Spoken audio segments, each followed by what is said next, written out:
देखिए, शुरू में जब भूख लगता है ना, स्वाद भी खूब आता है। आप बहुत तेजी से खाइए, है कि नहीं? और फिर धीरे धीरे देखिएगा उसका रस घटते चला जाएगा। तो क्षणिक होता है, घटते क्रम में होता है संसार का सुख। और संसार की जो बुराई क्या है, ये परिणाम में दुख देता है। परिणाम में ये दुख देता है संसार का सुख, और असंतुष्टिदायक है।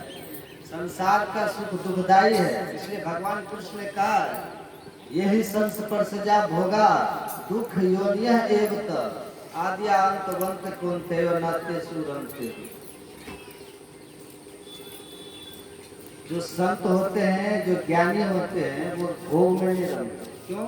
क्योंकि उनका जो सुख होता है ना, ये विषय सुख जो है, संसार का सुख है, ये शुरू होता है कहीं से शुरू हुआ और कहीं खत्म हुआ। परिणाम इसका क्या है? असंतुष्टि होती है, अतृप्ति होती है और दुख भी होता है। खुजली की बीमारी, रामकृष्ण परमहंस जी महाराज कहते थे कि जब खुजली होती है ना, तो शुरू में नोचने में अच्छा लगता है, खुजलाहट होती है ना, खुजलाइएगा तो अच्छा लगेगा, और थोड़ी देर के बाद असहाय दर्द शुरू हो जाता है। कहा बस ये खुजली की बीमारी की तरह ये विषय का भोग है। तो जो अभिमूढ़ होते हैं, जो विमूढ़ चित्त वाले, जो अज्ञानी है, वो जीवन को भोग ही समझते, और जो ज्ञानी है वो समझते हैं जीवन भोगने के लिए नहीं। संसार सुख किस लिए है? यही जानने के लिए सत्य, यही जानने के लिए कि संसार के सुख में दुख लगा हो। संसार का जो भी सुख है उसमें दुख मिला हो। बिना दुख का सुख कहाँ है? जो शांति और संतुष्टि दे, वो सुख कहाँ है? वो सुख कहाँ है? इसी का पता आपको सत्संग में मिलेगा, तब जाकर के आप अपने जीवन को ठीक दिशा में ले जा पाए।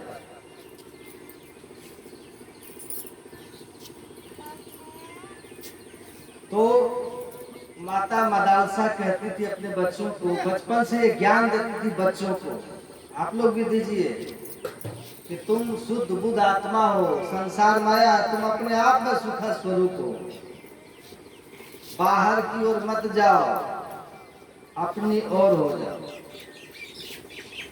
सुख और शांति मिलेगी। खूब महल अटारी बना लीजिए, ठीक है? देखिएगा दुख लगने दे। बहुत अमीर आदमी अगर कोई है, बहुत अमीर है, बहुत अमीर आदमी कोई हो, और उससे आप पूछिए कि आप सुखी हैं, तो क्या बताएगा? 10 दुख ऐसा ऐसा गिनाएगा कि आपको महसूस होगा कि उससे अच्छा तो हम ही नहीं होगा। जब वो शुरू करेगा ना अपना विपत्ति सुनाना, करेंगे ना, तो आपको लगेगा कि है इससे अच्छा तो हम ही ठीक है। एक प्रोफेसर साहब है, उनका जो घर है, उनके सामने एक छोटा सा वृक्ष था, उस पर एक चिड़िया का घोंसला था। तो वो एक दिन कहते हैं कि हमको हमसे अच्छा चिड़िया लगता है। सोचिए, प्रोफेसर से अच्छा चिड़िया कैसे हो गई? तो वो कहते हैं कि देखो, वो सुबह उठता है, लोग आज कहीं गया, दाना वाना चुन के आके फिर दोपहर घोंसला में घुस जाता है, घोंसला में आराम करता है, फिर धूप में वो चिड़िया नहीं जाता, फिर शाम होने पर निकला और दाना पानी चुन के आके चुपचाप अपने घोंसले में आराम से रहता, कोई टेंशन नहीं है चिड़िया को। और हमको घर में भी टेंशन है, ऑफिस में भी टेंशन है, कभी विद्यार्थी बदतमीजी करेंगे, तो कभी प्रिंसिपल के साथ, कभी स्टाफ के साथ, घर का तो मत पूछो। यहाँ तो ये हाल है घर का कि सास आपको तो में बनवे नहीं करता, 3 दिन में मुंह फूल हुआ है ना। और अगर पहले हम आए या नजर पहले पड़ गई माँ पर, आप पूछ देते हैं कि माँ क्या बात है, क्या बात है माँ, टेंशन में लग रही हो, तो मेरी उधर से वो पत्नी कहेगी माइये के आंचल ओढ़ना था, अभी तक तो ब्याह करके काहे, ब्याह कहेगी। कहीं गलती से पत्नी को पहले पूछ दिए क्या बात है, टेंशन में हो, तो माँ उधर से कहती कि बेटा तो मोग महल हो गए। तो हम भारी फेरा में हैं कि घर में भी टेंशन और बाहर भी टेंशन। देखिए चिड़िया को कोई टेंशन नहीं है, और ऊपर से बाबा लोग सुनाते हैं कि बड़े भाग मनुष्य तन पावा, सुर दुर्लभ सब ग्रंथ नहीं गावा। ये सुन के और टेंशन हो जाता है, ये सुन के और टेंशन हो जाता है कि क्या ये बकवास बोल रहा है। खाली टेंशन जिस लाइफ में है, और उसको कहता कि बड़े भाग, भगवान न करे कि अगला दिन से हमको ऐसा मनुष्य बनना।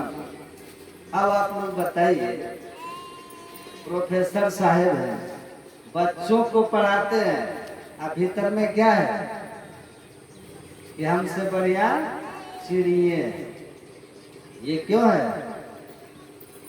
यही सत्संग को नहीं जानता है ना। सत्संग सुनिएगा तो आप जीना सीख जाएंगे।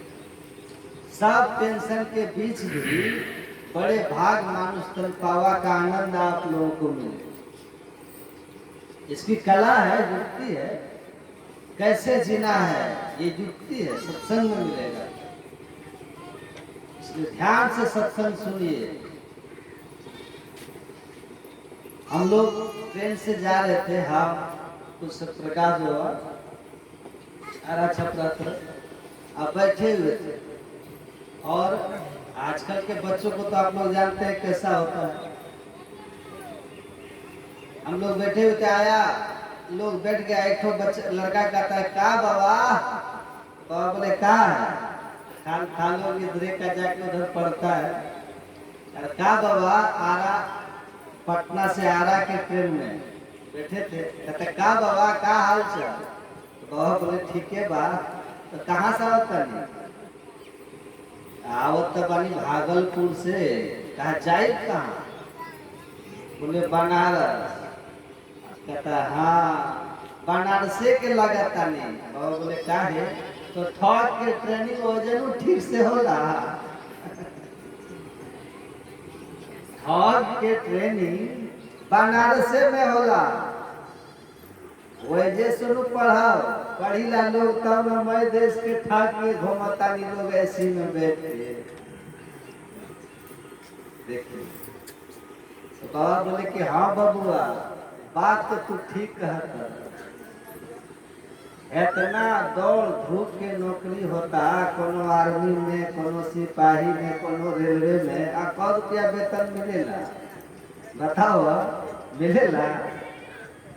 मोटरसाइकिल किने में दम निकल जाता, ईमानदारी से काम करो है कि नहीं। ये धर्म वाला जो काम मानू, एकरा में तो बबो कहेला, लोग प्रणामो करेला, पैसो देवेला, कहीं जेबो तो टिकटो कटा देवेला, मजा तो एकरे में बा। बड़ा सोच विचार के हम बाबा बनी के जाता मेहनत करे, फ्री में माल आवता, खा घूमल लोग के पैसा, एकरा में बड़ा इनकम बा,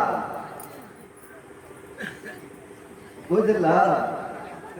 तो हम लोग बन जा, कहता है बनने ला का करे पड़ेला। बाबा बोले कुछ नहीं करे के, खाली घर छोड़ के बियाह नहीं करे के, बस है तो नहीं, कुछ नहीं करे के, घर छोड़ दो बियाह मत कर, ओकरा बाद लोग के धन पे खूब उड़ाना। कहता है कि बिहबो ना करब, घरबो छोड़ दो, तो ऐसा बाबा हम नहीं बने वाला। बाबा बोले बस सब सुख तारा चाहिए, कछु दुख ना उठाइब। तो कहता का है कि बाबा बन में बड़ा कष्ट बा ना, कि बियाह शादी ना, घर दुआर छोड़ो, रुआ छोड़ देनी। बाबा कहनी हाँ, ये तो बड़ा कठिन काम पा ए बाबा। तो बाबा बोले ऐसे ही माला वेला बेकठिनाई के बबुआ, हम बहुत सोच विचार के बनल है, थोड़े न कष्ट होला, रुपया आवेला तो बनब। कहता रहे दी अपन उपदेश, बियाह शादी करके अगर कोई भांज बात हमरा बताओ। तो बाबा बोले कि तब उठा के ट्रेनिंग दूसरा जगह होला, जहाँ से हम ठगी के ट्रेनिंग ले ले वानी वजह तो भाई कुंवारे रहे पड़े। वो लोग इतना घुल मिल गया, लोग से इतना प्रेम से वो लड़का सब बातचीत करने लगा। उसके बाद कहता है तनी भगवान के बारे में सुनाई तो है, बताइए। बड़ा प्यार से वो बोलने लग गया। अब देखिए बाबा लड़ जाते तो झगड़ा होता ना, उनको ठग कहा तो वो गुस्सा जाते, तो लड़ाई हो जाती कि नहीं। उसके ठग को उन्होंने स्वीकार किया है? कि हाँ भाई हम ठग हैं, लेकिन हम, फिर बाबा उनको इस तरह समझाए, लगा उनको